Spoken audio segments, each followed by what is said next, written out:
Good morning, नमस्कार। आप सभी का पिनाइकल पब्लिकेशन के ऑनलाइन प्लेटफॉर्म में हार्दिक स्वागत एवं अभिनंदन है। मैं सुरेश दुबे पुनः आप लोगों के समक्ष एसएससी जनरल स्टडी के अंतर्गत ज्योग्राफी सेशन को लेकर के उपस्थित हूं। इस प्लेटफॉर्म के माध्यम से एसएससी जनरल स्टडी की तैयारी हेतु इंग्लिश और हिंदी मीडियम में बुक अवेलेबल कराई गई है, जिसके अंतर्गत 6500 प्लस क्वेश्चन का कलेक्शन चैप्टर वाइज ऑर्डर में अरेंज किया गया है, जिसका विस्तृत एक्सप्लेनेशन भी है। यहाँ पर आप अपनी भाषा की सुविधा के अनुसार बुक का चयन करें और अपने एग्जाम को बेहतर करने का पूरा प्रयास करें। I hope you are well and fine. तो लेट्स स्टार्ट द क्लास। यहाँ पर जो हमारा सेशन है, जैसा आप लोग देख रहे हैं, ये ज्योग्राफी का सेशन है और ज्योग्राफी के अंतर्गत जिस टॉपिक पर हम लोग डिस्कशन कर रहे हैं, ये टॉपिक है वर्ल्ड ज्योग्राफी एंड मैप, विश्व भूगोल और मानचित्र। इस विश्व भूगोल और मानचित्र के अंतर्गत जो प्रश्न है, कुछ प्रश्नों की चर्चा हम लोग कर चुके हैं। यहाँ पर कुछ प्रश्नों की चर्चा आज के क्लास में की जाएगी। यहाँ पर है, as of 2020 which country has the largest proven coal reserve in the world. 2020 तक के अनुसार विश्व में कोयले का सबसे बड़ा प्रमाणित भंडार किस देश में स्थित है। यहाँ पर ऑप्शन क्या क्या है? ऑप्शन यहाँ पर है चाइना है, भारत है, India, China, the United state of America और रशिया। तो यहाँ पर करेक्ट आंसर क्या हो जाएगा? करेक्ट आंसर यहाँ पर हो जाएगा यूएसए। यूएसए जो है एक वर्तमान में सबसे अधिक कोयले का भंडार रखता है। अगर इसके पश्चात हम देखें, नंबर 1 पर आता है यूएसए, दूसरे नंबर पर आता है रूस, तीसरे नंबर पर आता है ऑस्ट्रेलिया, क्या है? ऑस्ट्रेलिया है, चौथे नंबर पर आता है यहाँ पर चीन है और 5वें नंबर पर भारत है। एक किस आधार पर हम देख रहे हैं? यह स्टोरेज के आधार पर। तो कोयले का सर्वाधिक जो भंडार है ये कहां पर है? यूएसए में है। लेकिन अगर हम प्रोडक्शन की बात करें, किसकी बात करें? प्रोडक्शन की। सर्वाधिक जो प्रोडक्शन होता है ये कहां पर होता है? चाइना में। चाइना कोयले का सर्वाधिक प्रोडक्शन करता है। और सेकंड नंबर पर अगर देखें तो यहां पर आता है कौन? भारत आता है। फर्स्ट नंबर पर चाइना है जो सर्वाधिक कोयले का प्रोडक्शन करता है, सेकंड पर भारत है और थर्ड पे अगर देखें तो इंडोनेशिया आता है। कौन आता है? इंडोनेशिया आता है। और फोर्थ पर कौन आता है? तो ऑस्ट्रेलिया आता है। कौन आता है? ऑस्ट्रेलिया आता है। तो यहां पर इस पर्टिकुलर क्वेश्चन का जो आंसर हो जाएगा ये हो जाएगा यूएसए, क्योंकि यूएसए सर्वाधिक कोल भंडार का क्या है? रिजर्व है यहां पर विद्यमान। तो नेक्स्ट क्वेश्चन इज, यहां पर आपको देखना, Eskimo are associated with which geographical region. Eskimo किस भौगोलिक क्षेत्र से संबंधित है? ऑप्शन क्या यहां पर है? एरिड रीजन, सेकंड है पोलर रीजन, थर्ड है सवाना ग्रासलैंड, फोर्थ है ट्रॉपिकल रेनफॉल रीजन। यहां पर जो करेक्ट आंसर होगा ये हो जाएगा पोलर रीजन। पोलर रीजन में जो आर्कटिक और अंटार्कटिक वाला बेल्ट होता है, बेसिक तौर पर जो आर्कटिक वाला बेल्ट है, नॉर्थ पोल वाला, वहां पर ये एस्किमो कम्युनिटी रहती है। और एस्किमो जो है यह विशेष तौर पर जिस घर में रहती है, ये बर्फ के घर होते हैं। किसके घर होते हैं? बर्फ के घर होते हैं। बर्फ का जो इनका घर होता है जहां पर ये रहते हैं, इसको कहते हैं इग्लू। क्या कहते हैं? इग्लू। इग्लू इनका क्या है? इनका आवास है। इनका घर क्या है? इग्लू है। किसका? इस एस्किमो स्पीसीज का। एस्किमो मतलब एक प्रकार का कम्युनिटी है जहां पर कहां रहती है? पोलर रीजन में रहती है। तो करेक्ट आंसर इज बी। तो next question, in which of the following region a cyclone is known as typhoon. निम्नलिखित में से किस क्षेत्र में चक्रवात को टाइफून के नाम से जाना जाता है? किस नाम से? टाइफून के नाम से जाना जाता है। यहां पर क्या है? यहां पर है इंडिया, जापान, फिर यहां पर है कनाडा और है ब्राजील। यहां पर आपको एक क्लियर रखना है, टाइफून, अगर हम साइक्लोन की बात करें तो साइक्लोन 2 प्रकार के होते हैं। साइक्लोन यानी चक्रवात, चक्रवात 2 प्रकार के हैं। एक जो साइक्लोन है इसको कहते हैं हम लोग टेम्परेट। क्या कहते हैं? टेम्परेट है। टेम्परेट जो साइक्लोन होता है यह बेसिकली 60 डिग्री टू 65 डिग्री के आसपास ये देखे जाते हैं। और अगर हम देखें आपका दूसरा जो है इसको कहते हैं ट्रॉपिकल। क्या कहते हैं? ट्रॉपिकल, उष्णकटिबंध वाले हैं। उष्णकटिबंध के जो साइक्लोन हैं यह अलग अलग क्षेत्र में अलग अलग नाम से जाने जाते हैं। अगर हम ट्रॉपिकल की बात करें, ट्रॉपिकल का जो बेल्ट होता है यह बेसिकली आपको 20 डिग्री से लेकर के 30, यहां पर थोड़ा सा क्लियर रखिएगा, यहां पर कर लेते हैं 10 डिग्री से लेकर के 20 डिग्री नॉर्थ और साउथ दोनों हेमिस्फीयर में ये देखे जाते हैं। और इसी ट्रॉपिकल साइक्लोन में जो साइक्लोन कहाँ पे आते हैं, यूएस वाले सेक्शन में आते हैं, इसको हम लोग कहते हैं हरिकेन। क्या कहते हैं, हरिकेन। यही साइक्लोन जो आपको चीन के पास आते हैं उनको कहते हैं हम लोग टाइफून। क्या कहते हैं, टाइफून। जो साइक्लोन जापान में आते हैं, कहाँ आते हैं, जापान के कोस्ट पर आते हैं, उनको कहते हैं टाइफून। जो साइक्लोन आपको ऑस्ट्रेलिया में आते हैं, कहाँ आते हैं, ऑस्ट्रेलिया में आते हैं, उसको कहते हैं विली विली। और यही साइक्लोन जो भारत के संपर्क में है, कहां पर है, भारत में है, इंडियन ओशन में आते हैं, इनको कहते हैं हम लोग चक्रवात। क्या नाम देते हैं, चक्रवात। तो चक्रवात जो नाम है यह इंडियन ओशन के संदर्भ में है।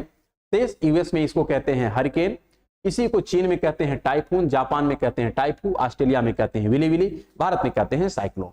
तो according to this question correct answer is, यहाँ पर इंडिया होगा नहीं, जापान से कनाडा, कनाडा में तो है नहीं, ब्राजील में भी नहीं है, तो करेक्ट आंसर इज बी। क्या हो जाएगा, जापान। क्योंकि जापान और चाइना नियर अबाउट एक ही एरिया में है, तो इसलिए यहाँ के साइक्लोन को हम लोग टाइफू और टाइफून दोनों नाम अल्टरनेट क्रम में दे सकते हैं। तो correct answer is B. So next question is which sea separates Africa from the Arabian peninsula. कौन सा सागर अफ्रीका को अरब प्रायद्वीप से अलग करता है। यहां पर क्या ऑप्शन है, पहला ऑप्शन है रेड सी, सेकंड ऑप्शन है ब्लैक सी, थर्ड ऑप्शन है व्हाइट सी, फोर्थ ऑप्शन है Caspian sea. So correct answer is यहां पर है रेड सी। रेड सी ही क्या करता है, अफ्रीका को एशिया से अलग करता है। एशिया को अफ्रीका से सेपरेट करने का कौन सा सी कार्य करता है, वो है रेड सी। तो correct answer is A. Next question, which is the highest प्लेटू in the world. विश्व का सबसे ऊंचा पठार कौन सा है। ऑप्शन क्या यहां पर है, पहला ऑप्शन है ईस्ट अफ्रीकन प्लेटू, सेकंड है डेक्कन प्लेटू, थर्ड है वेस्टर्न प्लेटू और फोर्थ है तिब्बतन प्लेटू।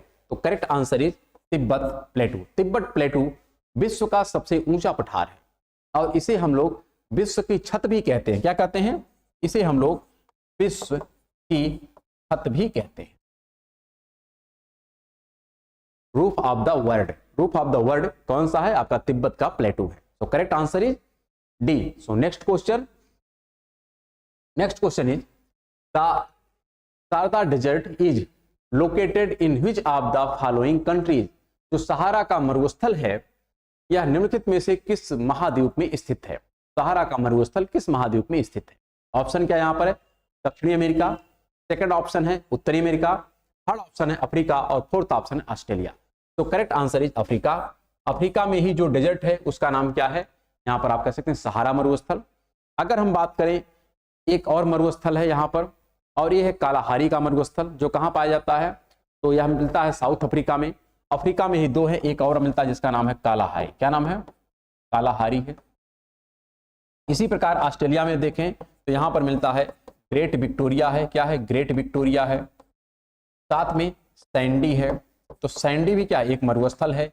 इसी प्रकार अगर उत्तरी अमेरिका में बात करें तो यहां पर मिलता है सोनोरन। क्या है, सोनोरन है, यहां पर है सोनोरन, कैलिफोर्निया के पास है। तो सोनोरन आपका डेजर्ट कहां मिलता है, उत्तरी अमेरिका में मिलता है।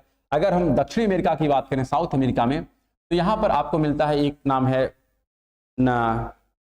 नामीबिया का है और एक आपको मिलता है जिसका नाम है अटाकामा। क्या है, अटाकामा। अटाकामा जो डेजर्ट है यह आपको कहां मिलता है, उत्तरी अमेरिका, दक्षिणी अमेरिका में मिलता है। कहां मिलता है, दक्षिणी अमेरिका में। दक्षिणी अमेरिका में अटाकामा है, चिली पेरू के तट के पास है। अगर उत्तरी अमेरिका में बात करें तो कैलिफोर्निया के कोस्ट पर मिलता है, सोनरन है। उसी प्रकार अगर अफ्रीका में बात करें तो आपको सहारा मिलता है, कालाहारी मिलता है। अगर ऑस्ट्रेलिया में बात करें तो विक्टोरिया मिलता है और सैंडी। ये सब डेजर्ट हैं जो मोस्ट इंपॉर्टेंट हैं इन द वर्ल्ड। और इसी प्रकार जो सऊदी अरब वाला है वहां पर मिलता है कौन सा, तो वहां पर अरब मरुस्थल है। क्या है, अरब डेजर्ट है। तो और इंडिया में कौन है, थार मरुस्थल है। कौन है, थार मरुस्थल है।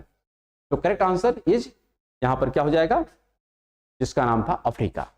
तो next question is an Andes mountain of south America animal which is used for transportation is. दक्षिण अमेरिका के एंडीज पर्वत पर परिवहन के लिए निम्न में से किस जानवर का उपयोग किया जाता है। ऑप्शन यहां पर पहला है बुलबैक, फिर यहाँ पर है कैमल, यहाँ पर है डोंकी और है लामा। तो यहाँ पर करेक्ट आंसर होगा लामा। लामा क्या है? यहाँ का प्रमुख ट्रांसपोर्टेशन के लिए प्रयोग किया जाने वाला, यूज किया जाने वाला एक एनिमल है। तो correct answer of this question is D, llama. तो next question is the world's longest river in the Nile flow through which of the following countries.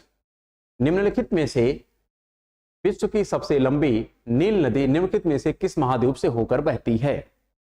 नील नदी के यहाँ पर कॉन्सेप्ट में आपसे पूछा जा रहा है। तो नील नदी का जो सेंस है यहाँ पर किस पर्टिकुलर कॉन्टिनेंट से है? अफ्रीका, नॉर्थ अमेरिका, दक्षिणी अमेरिका और यूरोप। यूरोप में अगर हम देखें तो कई नदियां हमको मिलती हैं। इसी में आपको राइन है, कौन है? राइन है, नदी देखने को मिलती है। अगर दक्षिणी अमेरिका में देखें जो मोस्ट इंपॉर्टेंट है वह कौन है? वो है अमेजन है। कौन है? अमेजन है। इसी प्रकार उत्तरी अमेरिका में देखें तो यहाँ पर आपको मिसिसिपी है। क्या है? मिसिसिपी और मिसौरी। मिसिसिपी, मिसौरी, ये सब नदियां कहाँ पर हैं? ये सब आपको उत्तरी अमेरिका में मिलती हैं। अगर अफ्रीका में बात करें तो यहाँ पर मोस्ट इंपॉर्टेंट जो नदी है उसका नाम है नील। क्या नाम है? नील। तो नील का जो यहाँ पर रिलेशन है किससे है? तो अफ्रीका कॉन्टिनेंट से है। तो correct answer of this question is A. Next question is which of the following is not the great lakes of north America. निम्नलिखित में से कौन सी उत्तरी अमेरिका की द ग्रेट लेक्स में नहीं शामिल है? ऑप्शन क्या यहाँ पर है? सुपीरियर, ह्यूरॉन, ईरी और विक्टोरिया। तो यहाँ पर सुपीरियर भी ग्रेट लेक का पार्ट है, ह्यूरॉन भी है, ईरी भी है, और अगर दो की बात करें तो आपको मिलता है मिशिगन है। क्या है? मिशिगन है, और एक मिलता है जिसका नाम है ऑन्टोरियो। क्या नाम है? मिशिगन है प्लस ऑन्टोरियो है। कौन है? ऑन्टोरियो है। यहां पर हम ऑन्टोरियो है, यहां पर थोड़ा सा मिस्टेक हो रहा है, टोरियो है। और यहां पर अगर बात करें ये जो विक्टोरिया है, ये विक्टोरिया कहां पर? ये है अफ्रीका में। कहां पर है? अफ्रीका में। तो अकॉर्डिंग टू दिस क्वेश्चन यहां पर कह रहा है कि उत्तरी अमेरिका में द ग्रेट्स लेक में शामिल नहीं। तो ग्रेट लेक में केवल 5 है। कौन कौन से हैं? यहाँ पर है सुपीरियर है, ह्यूरॉन है, ईरी है, मिशिगन है और ऑन्टोरियो है। तो यहाँ पर विक्टोरिया नहीं है। विक्टोरिया नहीं है इसलिए करेक्ट आंसर हो जाएगा। बाकी सब यहाँ पे क्या है? यहाँ पे सब आपके गलत हो जाएंगे। तो यहाँ पर आप इन सबको हटा दीजिए। ठीक, तो correct answer is according to this question is D, Victoria is not a part of great lakes of उत्तरी या नॉर्थ अमेरिका। तो next question is the only continent through which the tropic of cancer the equator and the tropic of capricorn process. एकमात्र महाद्वीप है जिससे होकर कर्क रेखा, भूमध्य रेखा और मकर रेखा, साथ में जो ग्रीनविच लाइन है, प्राइम मेरिडियन लाइन, ये किस महाद्वीप से होकर गुजरती है? ऑप्शन क्या यहाँ पर? उत्तरी अमेरिका। ऐसा नहीं है, उत्तरी अमेरिका से सभी रेखाएं नहीं गुजरती। दक्षिणी अमेरिका, तो उत्तरी अमेरिका से तो गुजरेगी नहीं। अफ्रीका से गुजरती है। अफ्रीका से कर्क रेखा भी गुजरती है, अफ्रीका से मकर रेखा भी गुजरती है, अफ्रीका से इक्वेटर भी गुजरता है, और अफ्रीका से 0 डिग्री जो देशांतर है जिसको हम प्राइम मेरिडियन लाइन कहते हैं या ग्रीनविच लाइन कहते हैं, वो भी यहाँ से गुजरती है। लेकिन यूरोप से भी नहीं गुजरता है और एशिया से भी नहीं गुजरता है। So correct answer of this question is B. तो next question is which water body is adjacent to the Atlantic ocean located in the south east of the Gulf of Mexico. Meaning क्या है? Mexico की खाड़ी के दक्षिण पूर्व में स्थित अटलांटिक महासागर के निकट कौन सा जल निकाय है? यहां पर ऑप्शन क्या है? पहले ये तो स्पष्ट हो जाइए, मैक्सिको की खाड़ी के दक्षिण पूर्व में, मैक्सिको की खाड़ी के दक्षिण पूर्व में स्थित है कौन सा यहाँ पर सागर है या कौन सा वाटर बॉडी है? ऑप्शन क्या यहाँ पे लिखा गया है? अरब सागर। अरब सागर इंडियन ओशन के संपर्क में है। किसमें है? इंडियन ओशन के संपर्क में है, ये तो होगा नहीं। बाल्टिक आपका यूरोप में मिलता है। कहाँ मिलता है? ये है यूरोप का पार्ट है। और यहाँ पर कह रहा है मैक्सिको यानी उत्तरी अमेरिका का पार्ट है, जो नॉर्थ अमेरिका कॉन्टिनेंट है उसकी बात कर रहा है, ये भी तो नहीं होगा। फिर कह रहा है कैस्पियन जो है यह एक प्रकार से एशिया के पार्ट में आता है, ये भी तो नहीं होगा। यहाँ पे बचा क्या? कैरिबियन जो सी है या मैक्सिको की खाड़ी और अटलांटिक ओशन के मध्य में स्थित। यहाँ पर मैक्सिको की खाड़ी और अटलांटिक ओशन के मध्य में स्थित जो वाटर बॉडी है उसी का नाम है कैरेबियन सी। क्या नाम है? Caribbean sea. So correct answer of this question is D. Next question is Death Valley is the desert valley in the that is the hottest and driest place with a world record highest air temperature of 134 degree Fahrenheit. मौत की घाटी जिसको death valley कहते हैं में एक रेगिस्तान घाटी है जो 134 डिग्री फ़ारेनहाइट के विश्व रिकॉर्ड उच्चतम वायु तापमान के साथ सबसे गर्म और सबसे शुष्क स्थान है। ऑप्शन यहां पर क्या है? यहां पर है कैलिफोर्निया का मेजोवो मरुस्थल। क्या मेजोवो जो डेजर्ट है ये कहां का है? कैलिफोर्निया का है। सेकंड लिख रहा है आटाकामा डेजर्ट चिली का है। थर्ड लिख रहा है यहां पर लूट डेजर्ट है, कहां पर है? ईरान में है। फिर लिख रहा है सहारा डेजर्ट है अफ्रीका में। तो ये करेक्ट है कि सहारा आपका अफ्रीका में है, लेकिन जो क्वेश्चन यहां पर लिखा है एक क्वेश्चन डेथ वैली, क्या है? Death valley. Death valley Africa में नहीं है, ना तो डेथ वैली ईरान में है, यहां पर भी नहीं है, यहां पर भी नहीं है। और आटाकामा जो पार्ट है ये किसका पार्ट है? ये है साउथ अमेरिका का। किसका पार्ट है? तो इसका भी पार्ट नहीं है, तो पार्ट किसका है? कैलिफोर्निया का। जो किसका सेक्शन है? ये है यूएसए का सेक्शन। किसका है? यूएसए का है। और यह वेस्ट कोस्ट है। कौन है? वेस्ट कोस्ट पर है।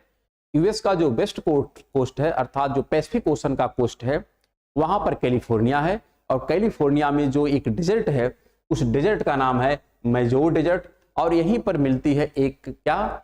Death valley. क्या मिलती है? डेथ वैली, मृत घाटी मिलती है। तो correct answer of this question is A. Next question is which country has the most time zone in the world? विश्व में किस देश में सबसे अधिक समय क्षेत्र हैं? ऑप्शन क्या यहां पर है? जैसे इंडिया की अगर बात करें तो इंडिया का एक ही टाइमलाइन है। इंडिया में कई प्रकार के टाइमलाइन नहीं, एक ही है और वो है 82 degree and half east. India का क्या है? स्टैंडर्ड टाइम लाइन है, IST जिसको हम कहते हैं। लेकिन अगर हम बात करें अन्य कंट्री की तो अन्य कंट्री में कई टाइमलाइन बनाए जाते हैं। जैसे यहां पर फ्रांस की अगर हम टाइमलाइन की बात करें तो यहां पर अगर आप देखेंगे तो बहुत ज्यादा यहां पर टाइमलाइन है। अगर टोटल कैलकुलेशन करें तो यहां पर आपको मिलता है 12। कितने हैं? 12 है। और इसी प्रकार यूनाइटेड स्टेट में भी कई टाइमलाइन है। रूस में अगर देखेंगे तो 11 टाइमलाइन है। यूनाइटेड किंगडम में भी एक से ज्यादा है। तो यहां पर मैक्सिमम की बात कर रहा है। किसकी बात कर रहा है? मैक्सिमम। यहां पर मोस्ट टाइम जोन है इन द वर्ल्ड, वो कौन सा है? फ्रांस में कितना है? मैक्सिमम 12 है। इतने टाइम जोन किसी भी राष्ट्र में नहीं बनाए गए जितना कहां पर है? फ्रांस में। इसका तात्पर्य यह है कि फ्रांस का जो टाइम कह सकते हैं पंक्चुअलिटी है ये थोड़ा ज्यादा स्टैंडर्ड है अन्य कंट्री की तुलना में। तो correct answer of this question is A. So next question is in term of abundance of metal in the earth solid crust which place does iron enjoy? पृथ्वी की ठोस परत में धातुओं की प्रचुरता की दृष्टि से लोहा किस स्थान पर आता है? ऑप्शन क्या यहां पर लिखा गया है? सेकंड ऑप्शन लिखा गया फर्स्ट, थर्ड ऑप्शन लिखा गया फोर्थ प्लेस पर है और यहां पर फोर्थ ऑप्शन है कि थर्ड प्लेस पर है। तो ये आपको पहले क्लियर हो जाना चाहिए कि जो क्वेश्चन है कि जो हमारा अर्थ सरफेस है या अर्थ का जो क्रस्ट है यह कई प्रकार के मटेरियल से बना हुआ है। इसका जो सबसे मोस्ट इंपॉर्टेंट कंपोनेंट है वो कौन सा है? ऑक्सीजन। पृथ्वी के फॉर्मेशन में या क्रस्ट में सर्वाधिक जो मटेरियल है वो किसका है? ऑक्सीजन का है। सेकंड जो मोस्ट इंपॉर्टेंट है वो है सिलिका का। क्या है? सिलिका का है। इसके पश्चात अगर देखें तो यहां पर मिलता है अल्युमिनियम है। क्या है? एल्युमिनियम है। इसके पश्चात मिलता है आयरन। तो धात्विक या हम बात करें यहां पे करें धातुओं की प्रचुरता की दृष्टि से, ध्यान रखिएगा किस आधार पर? धातुओं की प्रचुरता के आधार पर। यहां पर आयरन जो है किस नंबर पर आता है? तो धातु आपका एल्युमिनियम है। ऑक्सीजन एल्युमिनियम, ऑक्सीजन जो है या सिलिकॉन ये धातु नहीं है, कोई मेटल नहीं है। तो अगर केवल हम मेटल के आधार पर देखें, धातु के आधार पर देखें तो आयरन सेकंड मोस्ट आता है। किस पर आता है? सेकंड मोस्ट आता है। और अगर ओवरऑल बात करेंगे तो आयरन फोर्थ प्लेस पर आता है। किस प्लेस पर आता है? फोर्थ प्लेस पर। लेकिन क्वेश्चन की जो डिमांड है, क्वेश्चन की जो रिक्वायरमेंट है वो है मेटल के आधार पर आयरन किस प्लेस पर आता है, किस रैंक पर है। भू प्रॉपर्टी की या क्रस्ट में, तो है सेकंड प्लेस। क्या होगा? Second place. So correct answer is A. Next question is, यहां पर है अ मेजर पोर्शन ऑफ सफेद कोह माउंटेन रेंज लाइज इन। यहां पर कह रहा है जो सफेद कोह पर्वत श्रृंखला है का एक बड़ा हिस्सा स्थित है। आपको स्पष्ट करना है ये जो सफेद कोह है ये कहां पर स्थित है। ऑप्शन क्या यहां पर लिखा गया है? पाकिस्तान है, सेकंड है चाइना है, इंडिया है और म्यांमार है। तो यहां पर एक क्लियर होना चाहिए कि जो सफेद कोह है ये कहां पर स्थित है। तो यह आपको मिलता है पाकिस्तान में। कहां पर है? पाकिस्तान में है। पाकिस्तान में अगर अन्य रेंज की बात करें तो यहीं पर आपको साल्ट रेंज मिलती है। कौन मिलती है? साल्ट रेंज मिलती है, सुलेमान है, किरथर है। ये सब जो रेंज है कहां पर है? पाकिस्तान में है। और पाकिस्तान में ही आपको व्हाइट माउंटेन या सफेद जो माउंटेन है ये देखने को मिलता है। तो correct answer of this question is A. तो next question is a mass of snow and ice that move slowly under the influence of gravity along a confined course away from its place of accumulation is called a. बर्फ का एक द्रव्यमान जो गुरुत्वाकर्षण के प्रभाव में अपने संचय के स्थान से दूर एक सीमित क्षेत्र के साथ साथ धीरे धीरे चलता है को कहा जाता है। क्या ऑप्शन है? यहां पर कह रहा है लैगून। तो lagoon is a type of lake. Lagoon क्या होती है? एक प्रकार की झील होती है। तो लैगून तो यहां पर आंसर होगा नहीं, क्योंकि ये झील की बात कर नहीं रहा है। ये किसकी बात कर रहा है? कि जो बर्फ होता है, बर्फ क्या करता है? एक मार्ग से धीरे धीरे आगे बढ़ता है। जिस मार्ग से आगे बढ़ता है उस मार्ग को क्या कहते हैं? यहां पर अगला लिखा है ग्लेशियर। ग्लेशियर को ही हम लोग कहते हैं हिमनद। क्या कहते हैं? हिमनद। अर्थात हिम की नदी, जैसे नदी में जल फ्लो होता है उसी प्रकार जो हिम की नदी होती है उसमें हिम फ्लो करता है। क्या फ्लो करता है? हिम फ्लो करता है। तो according to this question this is the correct answer. Black mountain यह एक लैंडफॉर्म है, यह एक स्ट्रक्चर है, ना कि कोई हिम है। यहां पर फोर्थ ऑप्शन लिखा है प्लेटू। प्लेटू भी क्या है? एक प्रकार का लैंडफॉर्म है। So according to this question correct answer is glacier. Glacier क्या है? यहां पर ये धीरे धीरे ग्रेविटेशनल फोर्स के कारण मोशन करता है आगे की तरफ। तो नेक्स्ट क्वेश्चन, यहां पर अगला जो टॉपिक अब स्टार्ट हो रहा है इसी में, ये टॉपिक आपके मिसलेनियस टाइप के हैं। यहां पर कई प्रकार के प्रश्न आपको एक साथ देखने को मिलेंगे जो प्रीवियस एपिसोड में हम लोग देख चुके हैं, और उसी प्रकार के यहां पर प्रश्न किसी भी टॉपिक से आपके सामने आ सकते हैं। अब देखते हैं यहां पर सबसे पहला जो प्रश्न है ये कौन सा है। यहां पर सबसे पहला जो प्रश्न लिखा गया है ये है, which of the following hill station do not experience snowfall in winter. Winter का जो समय होता है उस दौरान निम्नलिखित में से कौन सा पहाड़ी स्टेशन है जो बर्फ को अनुभव नहीं करता है। ऑप्शन क्या यहां पर है? पहला ऑप्शन है ऊटी, सेकंड ऑप्शन है नैनीताल, थर्ड ऑप्शन यहां पर है शिमला, फोर्थ ऑप्शन है श्रीनगर।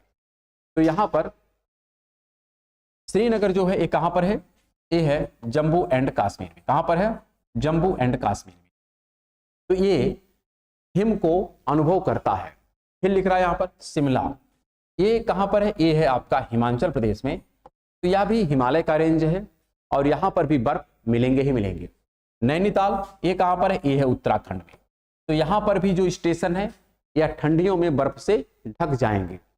लेकिन जो ऊटी है, क्या है? ऊटी है, यहां पर सर्दियों में भी जो स्टेशन है ये बर्फ से नहीं ढकेंगे। क्यों? क्योंकि ये जो सेक्शन है ये तमिलनाडु वाला सेक्शन है। कहां का है? तमिलनाडु वाला सेक्शन है। और तमिलनाडु में इतनी ठंडी पड़ती नहीं है क्योंकि वहां पर कोस्टल रीजन है। कोस्टल कहें या कहें मरीन क्लाइमेट होता है, और मरीन क्लाइमेट पर किसी भी प्रकार का टेम्परेचर से कोई खास इंपैक्ट नहीं पड़ता है, चाहे सर्दी हो चाहे गर्मी हो। इसलिए जो ऊटी है यहां पर सर्दी में भी बर्फबारी नहीं हो पाती है। तो correct answer of this question is ए, ऊटी। और ये जो ऊटी स्टेशन है यह नीलगिरी की पहाड़ियों से चारों तरफ से घिरा हुआ है। इसका मीनिंग ये है कि ऊटी बीच में है और चारों तरफ जो रेंज है वो है नीलगिरी की पहाड़ी। तो नीलगिरी की पहाड़ी के ही मध्य में आपको मिलता है ऊटी स्टेशन। क्या मिलता है? ऊटी स्टेशन यहां पर देखने को मिलता है। और इसी का अगर हम नाम देखें तो इसी को कहते हैं उधग मंगलम। क्या है? उधग मंडलम। लिख देते हैं उधग मंगलम। तो यह इसी का अल्टरनेट नाम है, कभी कभी पूछ लिया जाता है। उधममंगलम इसी ऊटी के स्टेशन का अल्टरनेट नाम है। सो करेक्ट आंसर इज, यहां पर नेक्स्ट क्वेश्चन जो लिखा गया है, which state is also known as the molasses basin which is made of soft unconsolidation deposits. निम्नलिखित में से किस राज्य को मोलासेस बेसिन के नाम से भी जाना जाता है, जो मृदु असंपीड़ित निक्षेपों से बना हुआ है? यहां पर ऑप्शन क्या है? पहला है मिजोरम, सेकंड ऑप्शन है मणिपुर, थर्ड ऑप्शन है नागालैंड और फोर्थ ऑप्शन है मेघालय। तो correct answer of this question is Mizoram.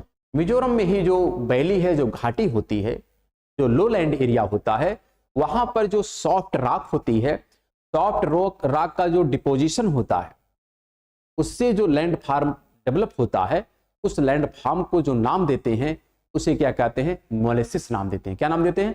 Molasses. तो correct answer of this question is A. Next question of this episode is which is the largest Doon formation in India. Bharat में सबसे बड़ा दून गठन कौन सा है? यह जो क्वेश्चन है यह रिपीट किया है। हम लोग प्रीवियस एपिसोड में एक क्वेश्चन एक बार डिस्कस कर चुके हैं। तो correct answer of this question is Dehradun. क्या हो जाएगा? देहरादून। तो next question is Narali Purnima marks the end of monsoon season in which Indian state.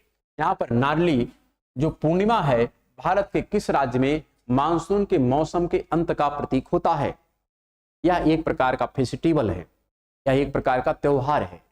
कहां पर ऑर्गेनाइज होता है और इसी के आधार पर यह आइडेंटिफिकेशन हो जाता है कि अब मानसून क्या हो रहा है? समाप्त हो रहा है। यहां पर ऑप्शन है बिहार, फिर है वेस्ट बंगाल, यहां पर है महाराष्ट्र और तमिलनाडु। तो ये पर्टिकुलर जो फेस्टिवल है कहां का है? महाराष्ट्र। कहां का है? महाराष्ट्र का है। तो correct answer of this question is C, Maharashtra. तो next question is name the longest highway single tube tunnel that reduce the travel time and overall distance between Manali and Keylong. Manali और केलांग के बीच यात्रा के समय एवं कुल दूरी को कम करने वाली सबसे लंबी राजमार्ग सिंगल ट्यूब सुरंग का नाम क्या है? ऑप्शन क्या यहां पर है? यहां पर है अटल सुरंग, फिर यहां पर है नटुवाड़ी सुरंग, फिर है करबुदे टनल और है जवाहर सुरंग। तो जो बनिहाल दर्रा है, कौन सा दर्रा है? बनिहाल दर्रा। बनिहाल दर्रे को ही हम क्या कहते हैं? अटल जवाहर सुरंग कहते हैं। क्या कहते हैं? जवाहर सुरंग। और यह वही सुरंग है जो जम्मू को किससे जोड़ती है? श्रीनगर से जोड़ती है। जब हमको जम्मू से श्रीनगर जाना होता है तो जिस टनल का हम लोग प्रयोग करते हैं वो टनल कौन सा है? बनिहाल या जवाहर सुरंग। यह किस श्रेणी पर स्थित है? तो उस श्रेणी का नाम है लघु हिमालय का पीर पंजाल। क्या है? पीर पंजाल का ये पार्ट है। और कहां पर है? तो जम्मू एंड कश्मीर में है। कहां पर है? जम्मू एंड कश्मीर में है। यहां पर जो लिखा गया है आपका अटल सुरंग, अगर इसके विषय में हम लोग डिस्कस करें तो अटल सुरंग को ही हम लोग कहते हैं रोहतांग दर्रा है। ये क्या नाम है इसका? ये है रोहतांग दर्रा। रोहतांग दर्रा जो है एक इसका पार्ट है। लघु हिमालय की जो श्रेणी है पीर पंजाल, क्या नाम है? पीर पंजाल। इसी पीर पंजाल पर एक दर्रा मिलता है जिसका नाम रोहतांग दर्रा है। लेकिन यह कहां पर है? यह है हिमाचल प्रदेश में। कहां पर है? हिमाचल प्रदेश में। तो जब हमको मनाली से या मंडी से, ध्यान रखिए कहां से? मनाली या मंडी से जाना होता है कहां पर? लेह में जाना होता है। तो बीच में आपको दो दर्रे मिलते हैं। एक दर्रे का नाम है यहां पर रोहतांग है। क्या नाम है? रोहतांग है। और एक दर्रे का नाम है बारालाचा। क्या नाम है? बारालाचा। तो यहां पर जब आप मंडी या मनाली से लेह जाते हैं, ये कहां पर है? ये है हिमाचल प्रदेश में और ये आपका लेह में है। तो यहां पर बीच में दो दर्रों का आपका संपर्क होता है। एक का नाम है रोहतांग, एक का नाम है बारालाचा। ये बारालाचा आपका जो है ये भी हिमाचल प्रदेश में ही है, लेकिन ग्रेट हिमालय का पार्ट है। रोहतांग टनल जो है ये भी हिमाचल प्रदेश में ही है, लेकिन यह किस हिमालय का पार्ट है? यह लघु हिमालय का पार्ट है। और कहां पर है? हिमाचल प्रदेश में है। तो इसी रोहतांग टनल को ही जो नाम दिया गया इसे कहते हैं अटल सुरंग। क्या कहते हैं? अटल सुरंग। तो correct answer of this question is A according to this question. तो next question is in which year was an approach and program named Joint Forest Management launch in the context of national forest policy. Meaning क्या है? राष्ट्रीय one नीति के संदर्भ में संयुक्त one प्रबंधन नामक एक दृष्टिकोण और कार्यक्रम किस वर्ष में शुरू किया गया? ऑप्शन क्या यहाँ पर है? 1965, 1988, 1996 और 1947। तो correct answer of this question is 1988। 1988 में राष्ट्रीय वन नीति लाई गई थी। तो इसका आंसर हो जाएगा आपका बी। सो नेक्स्ट क्वेश्चन यहां पर जो लिखा गया है, यहां पर आपको ध्यान से रखना है, Eugene Odum is well known for. Eugene Odum के लिए प्रसिद्ध हैं। यहां पर ऑप्शन क्या है? पहला ऑप्शन है contribution in ecology, second option है contribution and animal hormonal balance, third option यहां पर है contribution in plant stage regulation, fourth option है कंट्रीब्यूशन इन एनिमल फिजियोलॉजी। तो correct answer of this question is A, contribution in ecology. Odum महोदय एक कह सकते हैं डिफिनीशन दिए हैं, किसका? इकोलॉजी का। ओडम महोदय का एक इकोलॉजी के संदर्भ में, इकोलॉजी के सेंस में एक डिफिनीशन है। वह डिफिनीशन क्या है उसको हम यहां पर देख लेते हैं। और इनकी जो डिफिनीशन है ये 6 पार्ट में है। कितने पार्ट में है? 6 पार्ट में है। ये कहते हैं कि जो इकोलॉजी होती है कैसे बनती है, तो इनका जो शुरुआत होता है, फर्स्ट स्टेज होता है, कहते हैं किसी भी लाइफ की जो इनिशियल स्टेज होती है वो जीन होती है। क्या होती है? जीन होता है। जीन जब किसी भी अबायोलॉजिक या कहते हैं अबायोटिक कंपोनेंट के संपर्क में आता है तो यहां पर ये जीन से बनता है, एक जीन का तंत्र बनता है। क्या बनता है? जीन का सिस्टम बनता है। जीन आगे जब बढ़ता है तो इससे क्या बनते हैं? इससे बनती है कोशिका। क्या बनता है? सेल बनता है। जीन से क्या बनती है? सेल बनती है। और कोशिका से जो अबायोटिक से अगर संपर्क होता है तो इससे बनता है कोशिका का तंत्र बनता है। क्या बनता है? कोशिका का तंत्र बनता है। फिर एक कोशिका जब आगे और फर्दर यहां पर डेवलप होती है तो इससे किसी ना किसी प्रकार के अंग का फॉर्मेशन होता है, जैसे शरीर के अंग होते हैं। तो यहां पर कोई न कोई यहां पर अंग बनता है और इससे बनते हैं क्या? अंग के तंत्र बनते हैं। क्या बनते हैं? अंग के तंत्र बनते हैं। और कई अंग मिल करके एक जीव बनता है। क्या बनता है? एक जीव बनता है। कई अंग मिल करके क्या बनते हैं? एक जीव बनता है। जीव से एक जीव का तंत्र बनता है। क्या बनता है? जीव का तंत्र बनता है। जैसे मैन भी क्या है? एक प्रकार का प्राणी है, एक प्रकार का जीव है। उसी प्रकार कोई भी प्राणी हो सकता है। फिर जब कई प्रकार के जीव आपस में मिलते हैं तो यहां पर बनता है जनसंख्या। क्या बनता है? जनसंख्या। जनसंख्या से बनता है जनसंख्या का क्या बनता है? यहां पर जनसंख्या तंत्र बनता है। और फिर जब कई प्रकार के ऐसे स्पीशीज मिलते हैं तो उसको बोलते हैं जैविक समुदाय। क्या बोलते हैं? जैविक समुदाय।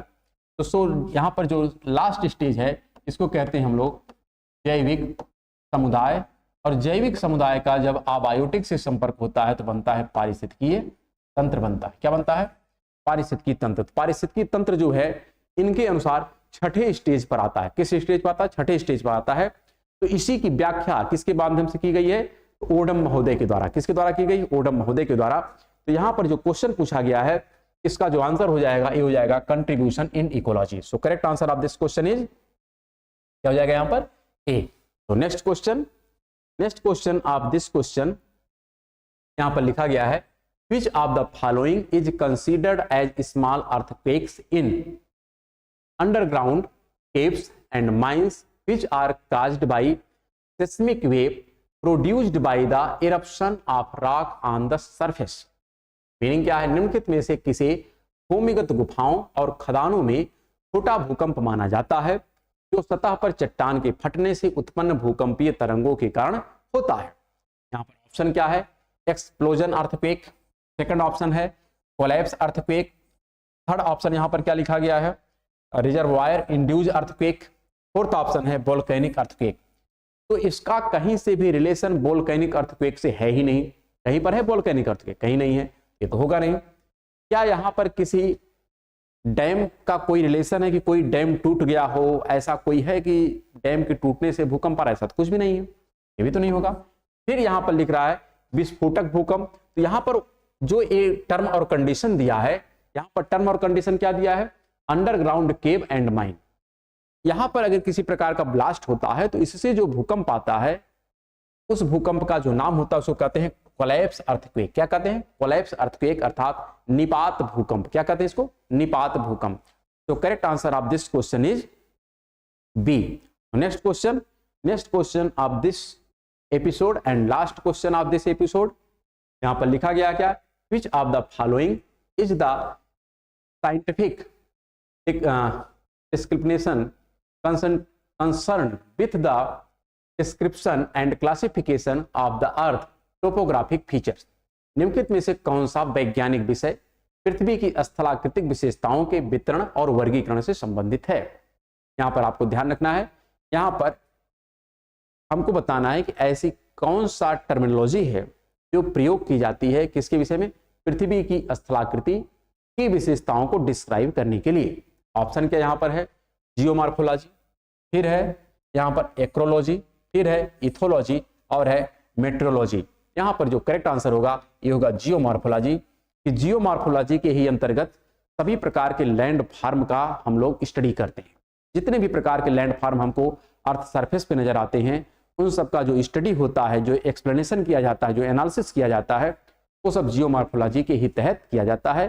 तो correct answer of this question is ए। और इसी के साथ इस एपिसोड को हम लोग आज यहीं पर विराम देते हैं। हम लोग मिलेंगे नेक्स्ट एपिसोड में। तब तक के लिए नमस्कार, धन्यवाद।